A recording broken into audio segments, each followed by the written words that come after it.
انا تمورتي ويسيس تمورتي وولاد بلادي وبنات بلادي، مساء الخير في اللون، مساء النور.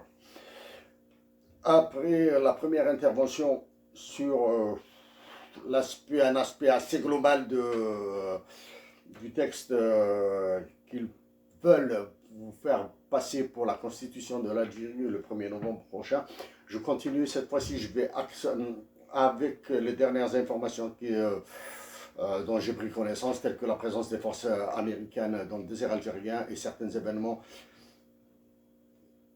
dont je tairai les détails. Donc je tairai les détails internationaux, hein, bon, pas les détails algériens. Je continue sur maintenant, je vais essayer d'être très simple dans les explications d'une situation complexe, de problématiques très complexes. Il s'agit de l'intervention de l'armée algérienne à l'étranger. Mais avant, une autre fois, je vous supplie de demeurer pacifique. Je vous supplie de demeurer pacifique et de tout faire pour contenir la violence qui sera noire. La violence à venir en Algérie sera noire. Et le drame du drame sera l'entrée en guerre de l'Algérie. Okay. Je vais encore m'adresser à mes compatriotes d'Algérie. Essayer de contenir la violence qui va venir, qui s'annonce. Et demeurer toujours solidaire avec les soldats de l'armée algérienne. Essayez de développer un maximum de solidarité et d'entraide entre vous. Continuez à résister dans la dignité. Je réitère ma demande humble et patriotique, sincère, désintéressée à M. Abdelmajid Tebboune. S'il vous plaît, retirez ce texte prévu à être soumis à référendum le 1er novembre prochain. 1er novembre, une date symbole, une date mémoire, une date cœur dans le cœur de certains Algériens, pas de tous les Algériens. Tenons, il faut apprendre à dire les vérités crues. Il reste une seule information à confirmer. Et je dirais que ce texte, que ce chiffon a été dicté de l'étranger. Monsieur Abdelmajid Tebboune, retirez ce texte, ordonnez la réinstallation des subventions pour le blé, rassurez les Algériens que la santé demeurera gratuite. Soumettre un tel texte à référendum est un suicide. Et soumettez l'intervention de l'armée à référendum populaire toute seule. Êtes-vous d'accord pour l'intervention de l'armée algérienne à l'étranger, sachant que j'ai défendu ça avant vous? Mais avant de revenir vers la défense nationale, la présidence la défense nationale, la présidence, la banque centrale, et le gouvernement et l'Assemblée et l'intervention de l'armée algérienne à l'étranger, je dois m'adresser aussi à M. Abdullah Jaballah. Je vais faire un effort pour parler بالعربية الفصحى الأصيلة.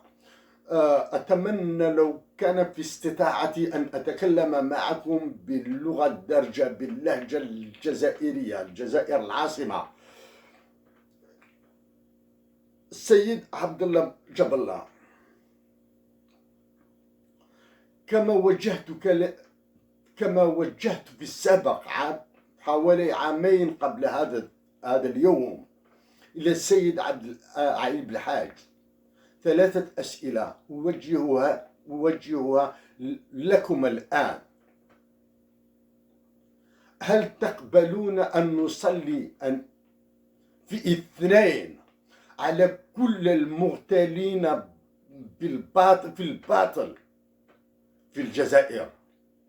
على كل المغتالين الجزائريين في الجزائر أو في الخارج: هل تقبل أن نصلي 50 ركعة 100 ركعة لنترحم عليهم؟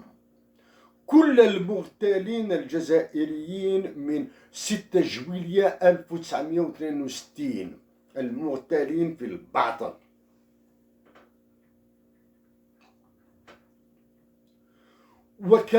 وكمثل قلبي يتوجه إلى علي مسيلي، قلبي يتوجه إلى لوناس، قلبي يتوجه إلى الطفل في عبد الحفيظ مسالتي 13 سنة في عمره. هذا هو السؤال الأول.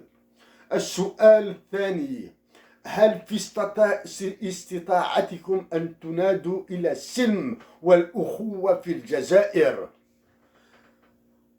السؤال الثالث: هل تقبلون أن تصلي بنا امرأة؟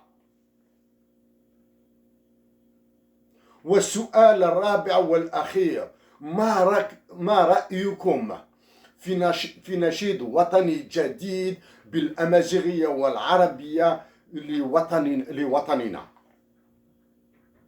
هذه هي الأسئلة الأربعة. أما الآن سأحاول بكل احترام للشخص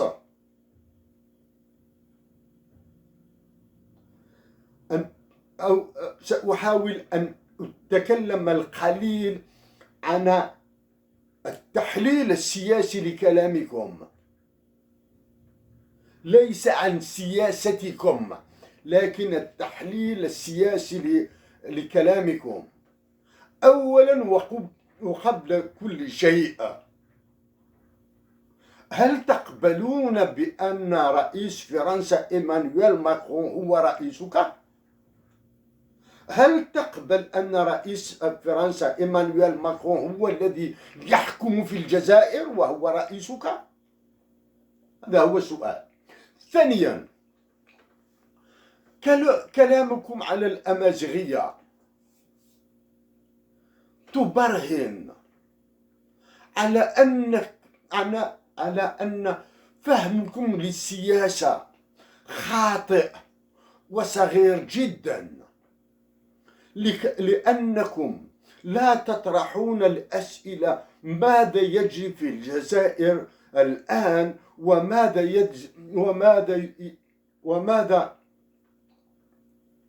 وماذا سيحدث في الجزائر بعد أشهر قليلة؟ كلامكم على الأمازيغية السيد عبد الله جاب الله من تفاهة الأطفال. أولا، الأمازيغية في التوارق في الصحراء الجزائرية، الأمازيغية هي في النزاب، الأمازيغية هي في الأوراس، الأمازيغية هي في جهتكم، جهة سكيكدا، جهة بلدية ديدوش مراد، زيغود يوسف. أفكركم بأن حوادث 20 أوت 1955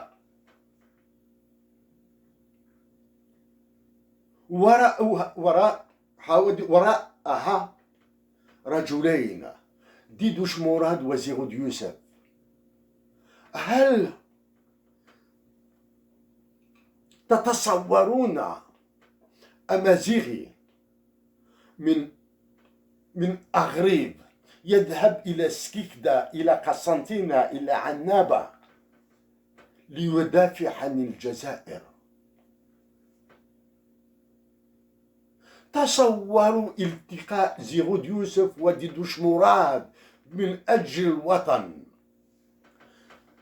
السيد عبد الله جاب الله، كلامكم على الأمازيغية كلام يصغركم،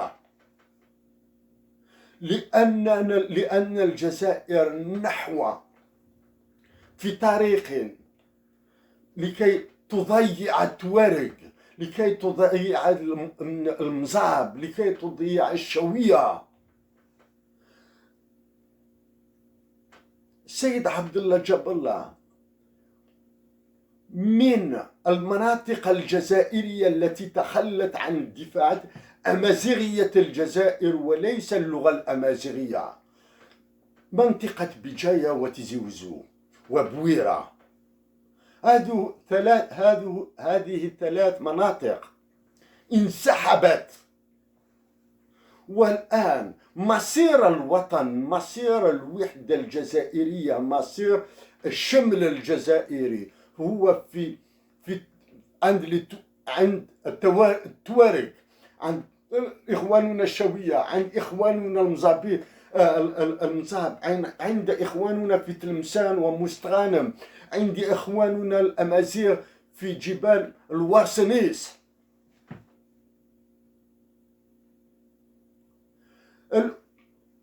السيد عبد الله جاب الله عندي تحت العين موقفكم كونترا دو سانتيجيديو، الاتفاق الذي أمضيت عليه أنت في روما، مع حسين عيد حمد والوزا حنون وعبد الحميد مهري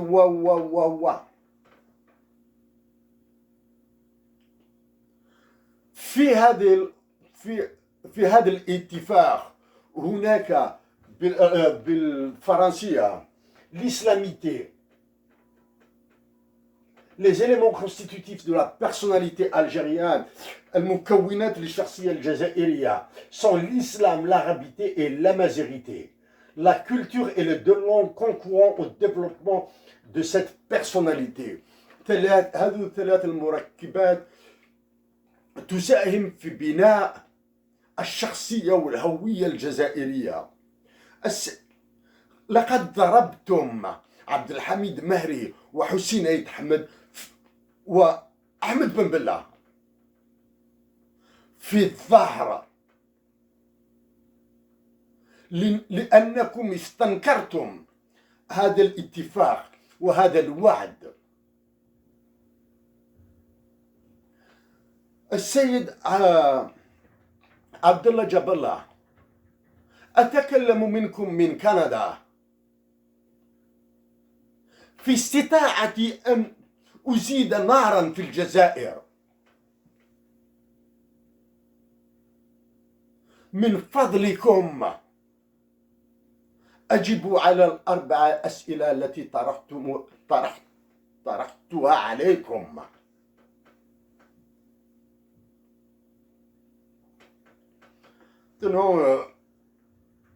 Je ne peux pas soutenir tout le discours en arabe fosha ou je reviens maintenant à cette deuxième partie et je reviendrai dans 5 à 6 jours sur la construction du processus d'avilissement de l'Algérie. Bon, je reviens maintenant. Le dernier mot de ce chiffon qui sera soumis à référendum, j'espère qu'ils vont le retirer. Le dernier mot de l'article 225 est l'adjectif raisonnable. Lisez ce chiffon, ce foutoir de texte. Le dernier mot est raisonnable.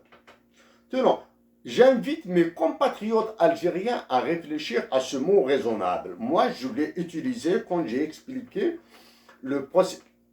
la contractualisation de la santé en Algérie, la loi sur la santé en Algérie, la loi criminelle, fasciste, nazie, eugéniste, etc. Tout ce que vous voulez. J'ai dit ce que je pensais du mot raisonnable. Donc, mes compatriotes algériens doivent réfléchir sereinement sur la définition du mot raisonnable et sur sa signification dans un cadre normatif, c'est-à-dire la Constitution est un ensemble de normes. Ça, c'est pour mes compatriotes algériens. Pour les rédacteurs de ce chiffon,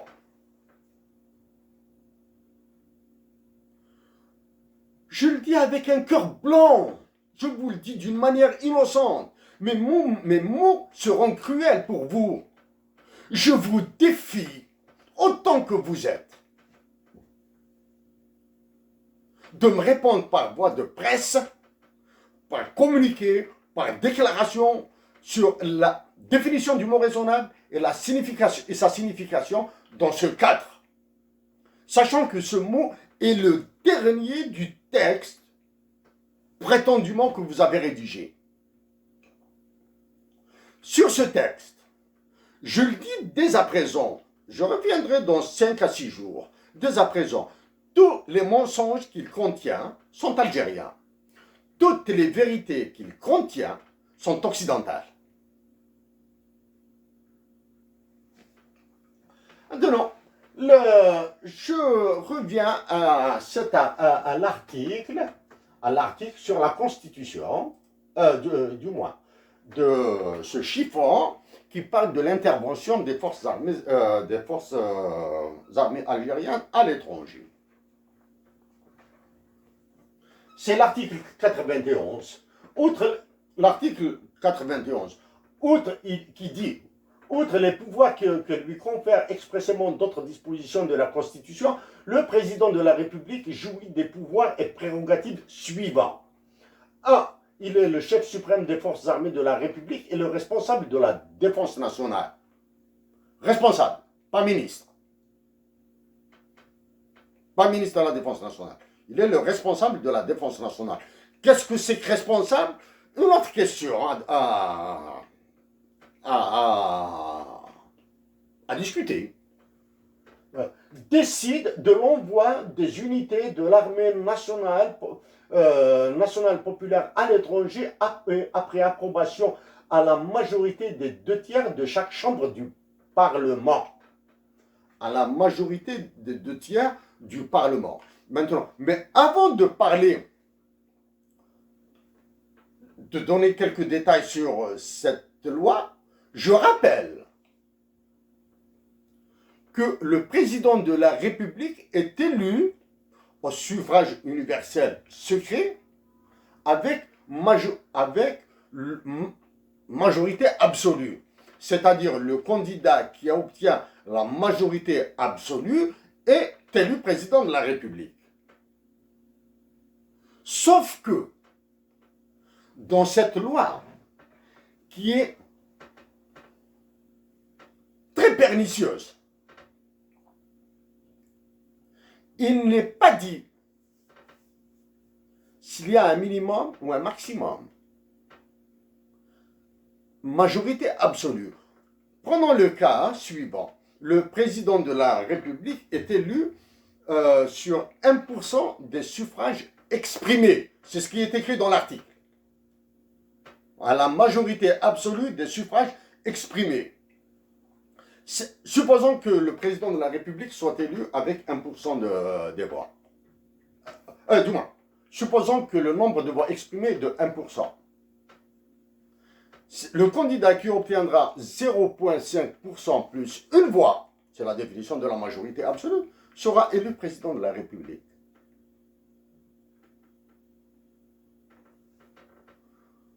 Vous direz, Chérif Aïssat, le juriste, ou je ne sais pas qui, n'importe qui, Chérif Aïssat est en train de divaguer. Bon, ils vont me répondre qu'il y a la phrase qui dit les modalités d'application de cette loi seront définies. Les modalités d'application de cet article seront définies par une loi organique. C'est-à-dire, ce sera une loi qui sera votée à l'Assemblée et au Sénat, qui sera validée par le Conseil de la Nation. Ah, c'est très pernicieux, ça. Parce que l'Assemblée, c'est la même chose. Les 2/3. Ramener une norme constitutionnelle à être triturée par des députés et des sénateurs est une forfaiture.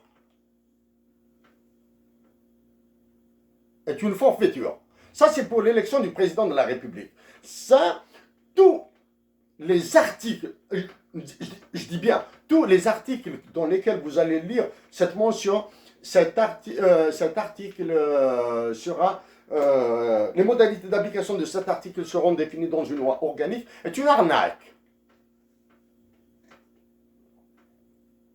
Maintenant, je reviens à cet article 91 qui dit « Décide de l'envoi des unités de l'armée nationale populaire à l'étranger après approbation à la majorité des 2 tiers de chaque chambre du Parlement. » Après approbation à la majorité des 2 tiers de chaque chambre du Parlement. Même chose. De quel 2 tiers s'agit-il?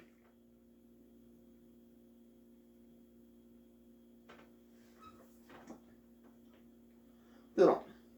Quelque part dans ce chiffon-là, il parle que les forces, les unités de l'armée algérienne seront envoyées à l'étranger dans le cadre du maintien de la paix. En anglais, on appelle ça peacekeeping, conformément à la charte internationale de l'ONU, de la Ligue arabe et de l'Union africaine. Je vous informe qu'il y a assez longtemps, 3-4 ans, j'ai écrit une lettre à l'ancienne coordinatrice de l'Union africaine qui n'a pas répondu. Mais par contre, Ban Ki-moon a répondu il y a 4 ans à notre lettre sur cette question. Ça fait, je le répète, dans un document que j'ai intitulé « La solution est dans le cœur des Algériens » que je vais rendre disponible. Il est disponible sur le web, il suffit de le chercher là, hein, sur Google Drive. Google Drive, c'est le compte Libération Afrique. Vous allez trouver énormément de documents là-bas. C'est moi qui les ai mis là-bas. J'ai défendu l'intervention de l'armée algérienne à l'étranger. Cette option. Ben, comme je l'ai expliqué dans un texte qui n'est pas lu, bien sûr, publié par le Centre de recherche de la mondialisation à Ottawa. C'est un texte assez compliqué, je conviens. Ouais, l'Algérie va se faire payer, formellement, comme se fait payer la France, qui est en train de massacrer le Mali. Il est aberrant qu'avec tout ce qui se passe dans les pays arabes, d'encore citer l'Union arabe. Il est encore plus aberrant de citer les ravages qu'est en train de faire la France dans ses anciennes colonies pour citer l'Union africaine. Cette aberration signifie qu'il faut aller vers les négociations, vers des discussions, vers des sommets extraordinaires pour mettre un terme à ces aberrations.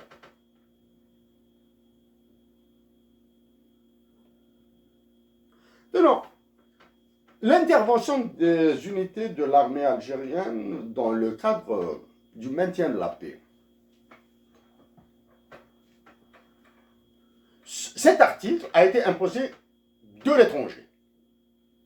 Ça, j'ai expliqué dans un papier, je ne vais pas rentrer, je m'abstiendrai de répéter ce que j'ai dit dans un texte publié par le Centre de recherche sur la mondialisation. Je vais dire autre chose maintenant.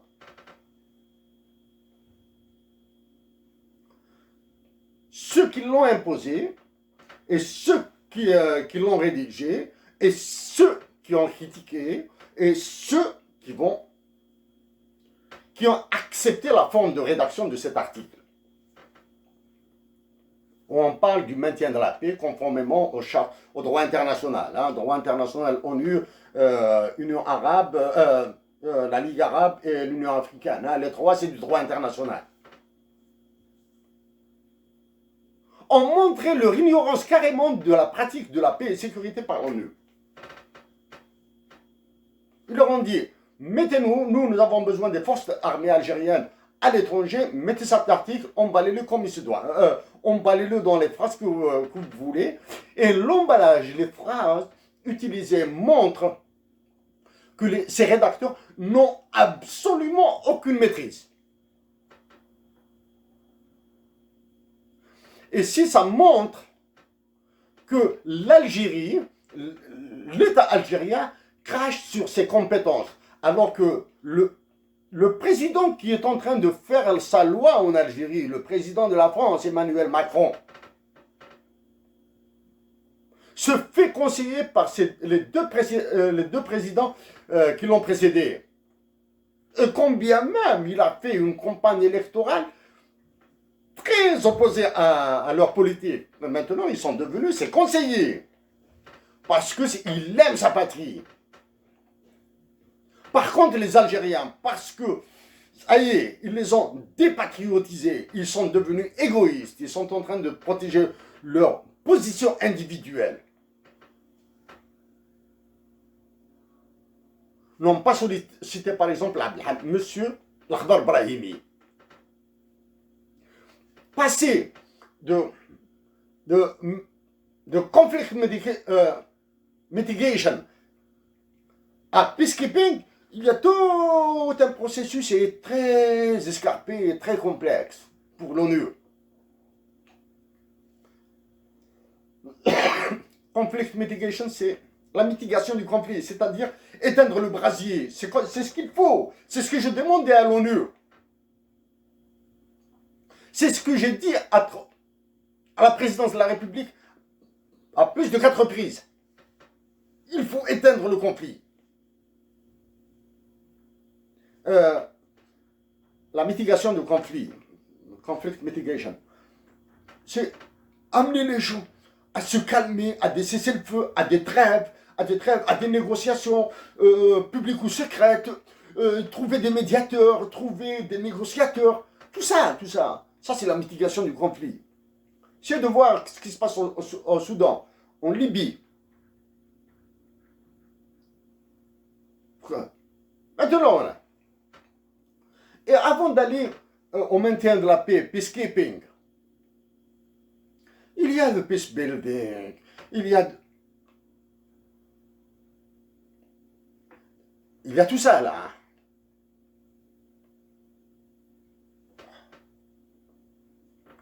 J'en ai parlé un peu plus de peace building, peacemaking, peacekeeping. J'en ai parlé un peu plus dans une conférence que j'avais prévue pour les actions de Hussein à l'international. Elle est visible sur le web, sur YouTube, vous allez voir. Action Hussein Ahmed et la présence internationale de l'Algérie, action internationale et droits de l'homme. Vous allez trouver des détails un peu plus sophistiqués sur ça, là, sur ces histoires de peace building, conflict mitigation, peacekeeping, peacebuilding, peacemaking et peacekeeping. Et ce qu'il y a après la série DDR. Hein. DDR, par exemple, DDR, c'est Demobilization, Disarmament and Reintegration. C'est un exemple. And Rehabilitation. Tout ça, les R, vous pouvez mettre autant que vous voulez. Ça, c'est clair. Envoyer les forces, des unités de l'armée algérienne, sachant que les forces spéciales américaines sont dans le désert algérien, les envoyer au Mali et au Niger, est une bêtise monumentale.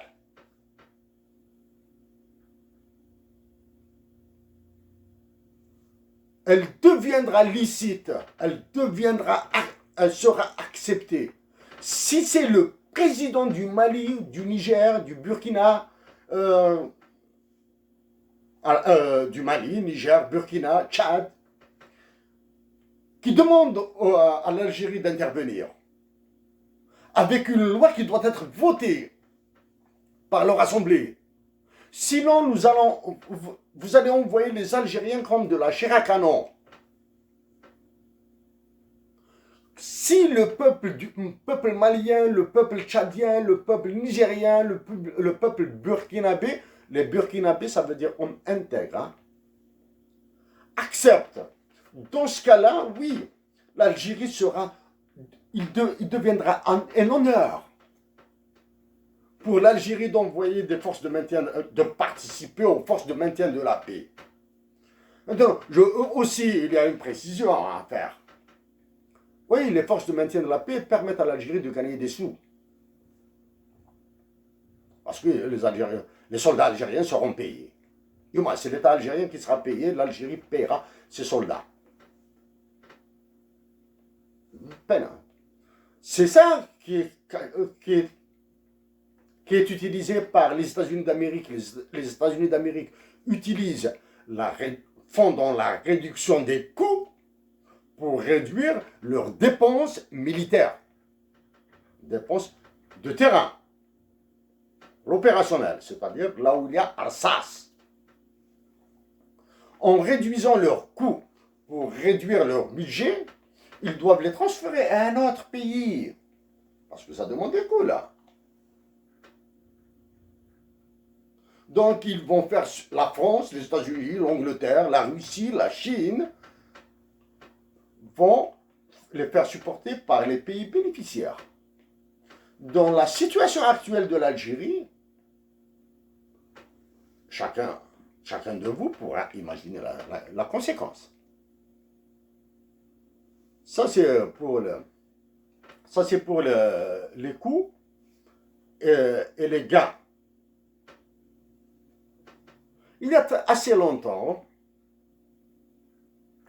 j'ai traité pour un journal algérien, quand je dis assez longtemps, c'est-à-dire c'était en 2012-2013.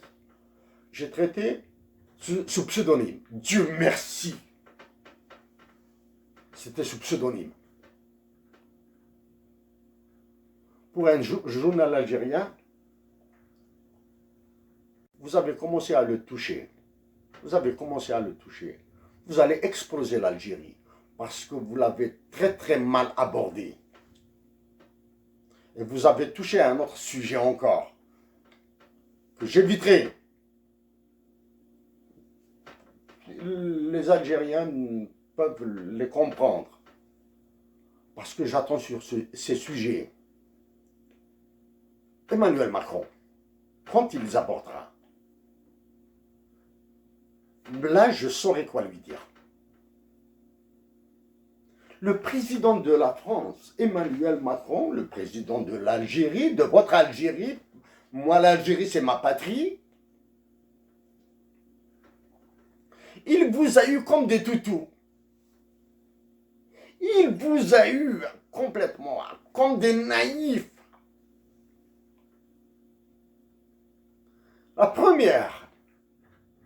Le premier croche-pied qu'il vous a fait, c'est le rapatriement des restes des martyrs de la Révolution de France. Vous avez rapatrié les restes de nos martyrs. J'ai envie de pleurer parce que c'est le 1er novembre. Ils sont bien. Vous avez rapatrié les restes de nos martyrs et il a gardé l'esprit.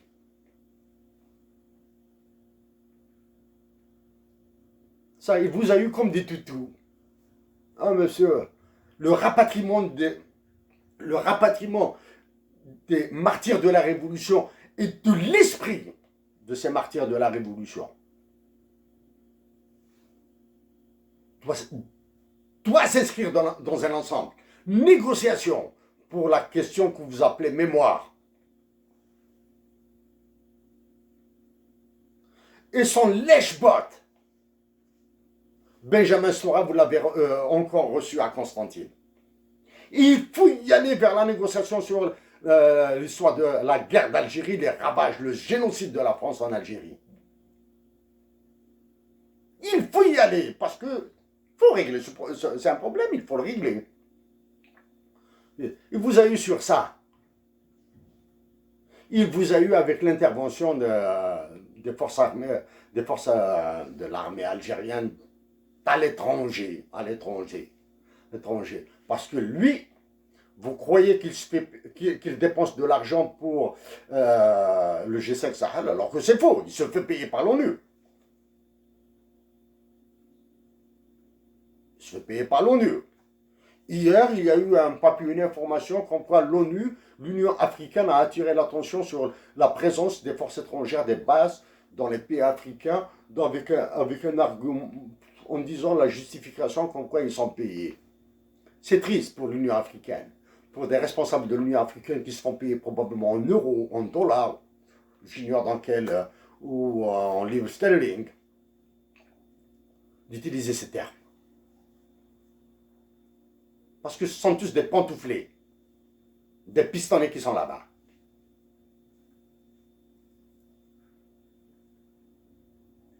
La honte sur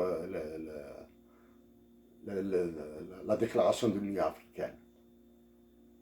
Mes chers compatriotes d'Algérie, je vous le répète, je vous supplie de demeurer pacifique, de résister aux douleurs qui viendront, de demeurer solidaire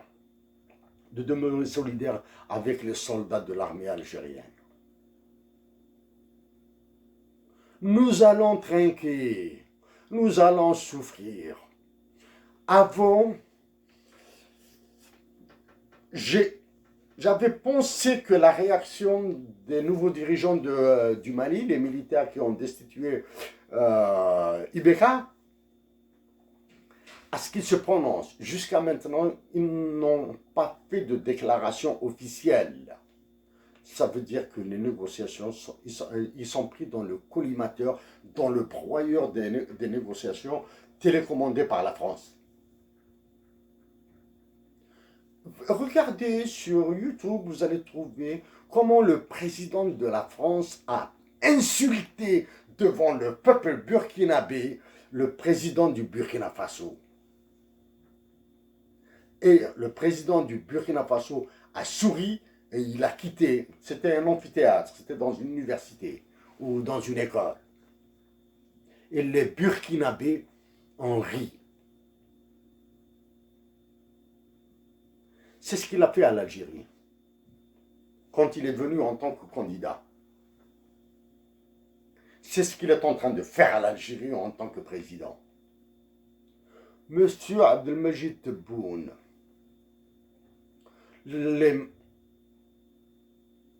je vous demande de retirer ce texte.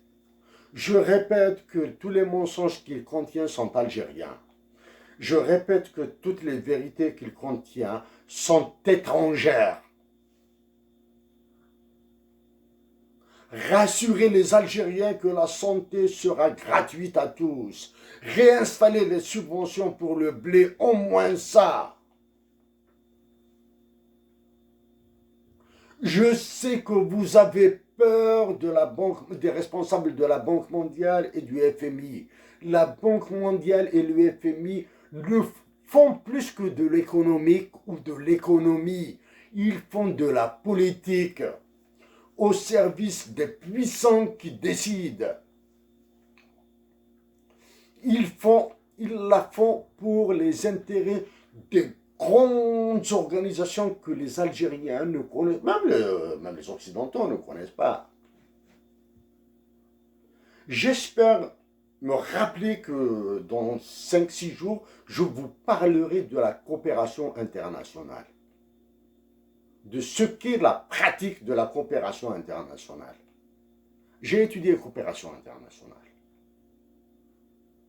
à l'Université de Montréal.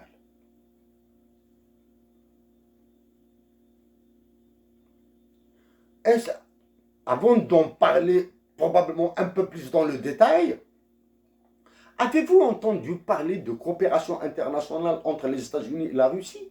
Avez-vous entendu parler de coopération internationale entre la Chine et l'Allemagne? Avez-vous entendu parler de coopération internationale entre le Japon et le Canada et toutes les constructions? Jamais de la vie. Vous n'entendez ce mot de coopération internationale. Vous allez entendre le mot échange internationaux. Et vous allez entendre des chiffres. Et vous ne les voyez pas, bien sûr. Les baroudeurs de la négociation sont invisibles dans les médias, vous ne les connaissez pas. Connaissez-vous les écoles de pensée qui dirigent le monde? Je vous donne par exemple la Chatham House en Angleterre, Royaume-Uni, ici au Canada, il y a l'école d'Athènes.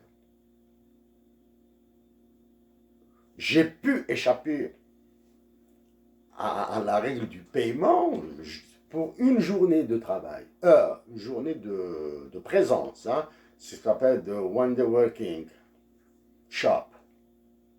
Une tenue d'un jour. Au siège de l'organisation, au siège d'une organisation internationale à Montréal.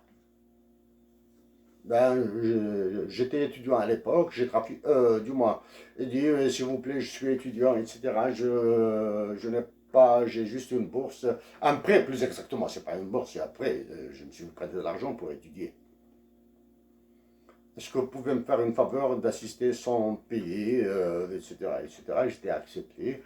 Ben, j'ai été au centre-ville de Montréal, il y avait minimum, c'était la salle de conférence d'une organisation internationale, il y avait minimum 300, 350 présents. Il y avait une dizaine de personnes qui parlaient.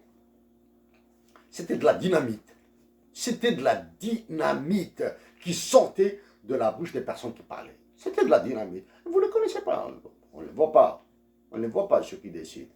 Bon, bien sûr, il y avait des premiers ministres. Hein, il y avait des premiers ministres. Le Premier ministre, ils étaient là pour la validation politique dans la communauté. Mais par contre, on parle de coopération internationale entre les États-Unis d'Amérique et l'Algérie.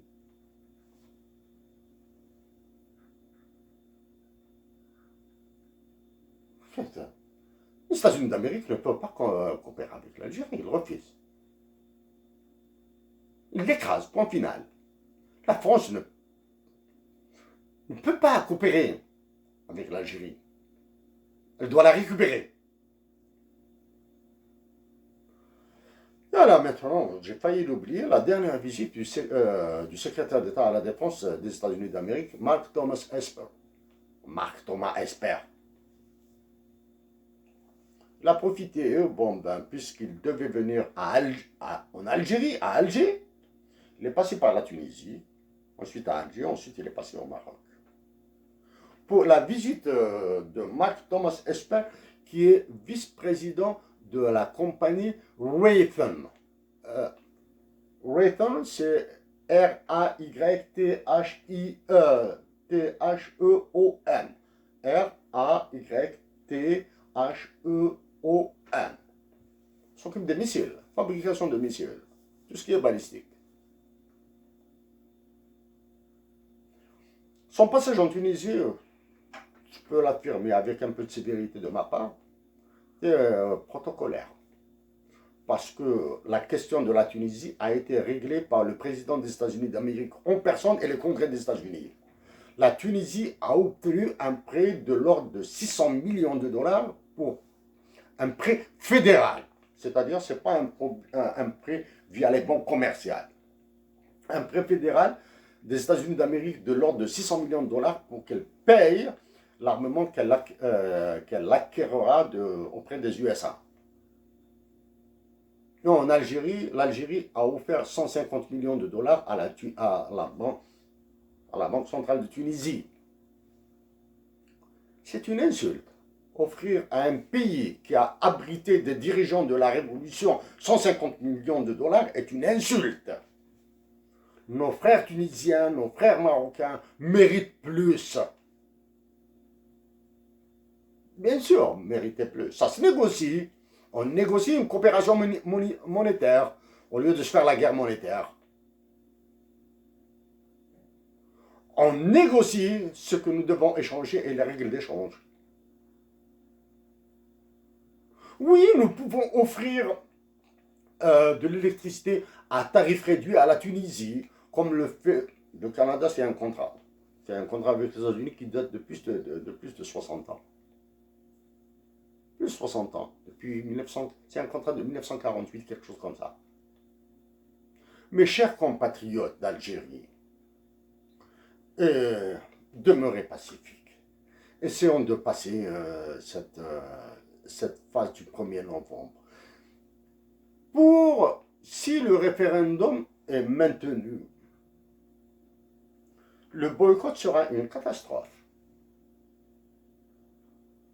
L'abstention sera une catastrophe. Votez comme vous le souhaitez. Votez comme vous le souhaitez. Parce que votre décision, parce que les choix, c'est vos préférences et les choix, c'est autre chose, là. C'est un autre concept, c'est très complexe. Vos décisions vont engager vos vies. Ils vont engager notre patrie. Même si je suis au Canada, mon cœur est aussi en Algérie. De Boujlil, nous nous connaissons. Je vous demande humblement de demeurer pacifique, comme tranquille. À mes compatriotes de Kharata, réfléchissez aux actions que vous êtes en train de mener. Dans 5-6 jours, je vais parler de vous. Les événements de 2001, 2002, 2003 et tout ce qui s'est passé dans la vallée de la Souma doivent vous rappeler certains détails, certains événements. À mes compatriotes de Ouagnoun, c'est vraiment mon cœur réel qui vous parle. Oui, j'aime ma patrie, mais j'ai une autre patrie. Elle est chez vous. Je veux que vous soyez pacifique. Je veux que vous soyez heureux. Soyez pacifique. Soyez heureux. Mais vous allez souffrir. Vous me dites, si je suis élu président de la République, ce que je vous ferai subir sera pire que ce que vous font subir le FMI, la Banque mondiale et l'OCDE et les puissances pour lesquelles elles travaillent. Il sera pire, mais il sera consensuel. Nous allons nous mettre d'accord sur les souffrances que nous allons vivre. Je vais les vivre avec vous. Dans 5 à 6 jours, j'espère me rappeler que je vais parler de cette politique monétaire et budgétaire qui sont nazis en Algérie. Mais ça sera un peu complexe, je suis d'accord avec vous, je suis désolé d'être un peu complexe. Je vais essayer d'expliquer le processus d'avilissement de l'Algérie. Mes chers compatriotes d'Algérie, d'Arze, Toron, de Tlemcen, de Skikda, de Chaouia, où j'ai été dans le cadre professionnel il y a longtemps quand j'étais au chemin de fer. De Médéa, de Tipherin. Vous avez tout mon cœur du Canada. Et mon cœur est avec vous. Portez-vous bien et que Dieu vous bénisse tous. Merci.